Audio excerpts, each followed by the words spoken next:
বানপানী নিৰ্মূলত বিফল বা সফল মই এটোৱে কওঁ যে কংগ্ৰেছৰ দিনত আপোনালোকৰ পেপাৰবিলাক উলিয়াই লওক বানপানীৰ সময়ত আৰু আজি আপোনালোকৰ নিউজ পেপাৰবিলাক উলিয়াই লওক 2004 9 11 যিকেইটা ডাঙৰ বানপানী হৈছিল সেই সময়ৰ বাতৰি কাকতখিনি উলিয়াই লওক আৰু আজিৰ বাতৰি কাকতখিনি উলিয়াই লওক দুখন প্ৰতিদিনে উলিয়াই লওক তেতিয়া গম পাব বানপানী কমিছে নে বাঢ়িছে এইবিলাক তো মই বনাই কেনেকৈ ক'ব পাৰো মাতমৰা ভাঙিছিল বানপানী হৈছিল বজালিত পহুমাৰা ভাঙে বানপানী হয় এইবিলাক তো আমাৰ জীৱনৰ সত্য আছিল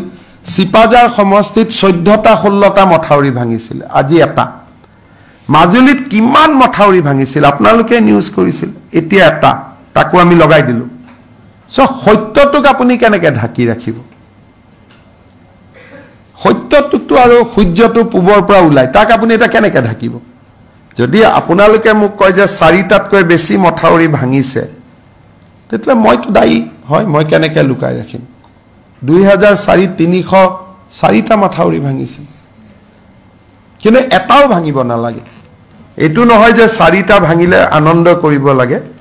এটাও ভাঙিব নালাগে 304 পৰা আমি 4 লৈকে নামাইছো আৰু ভাল কাম কৰি গৈ থাকিম তৃতীয় ওয়েভটো আছে আৰু 10টা ভাঙিবও পাৰে মইতো আজিয়ে ক'ব নোৱাৰো আৰু বেছি নাই ভাঙা বুলি ক'লে মানুহে নিজেও ভাঙি দিয়ে শিলচৰ যোৱাবাৰ নিজে ভাঙি দিছে কাৰণ মাথাউৰিৰ কাষত আমাৰো শত্ৰু বহুত বহি আছে না পলিটিক্যাল এনিমি মই যদি বেছি ক্লেম কৰি থাকো মথাউৰি ভঙা নাই ভাঙি দিব যোৱাবাৰ শিলচৰ টাউনত বেটুকান্দিটো নিজেই ভাঙি দিছে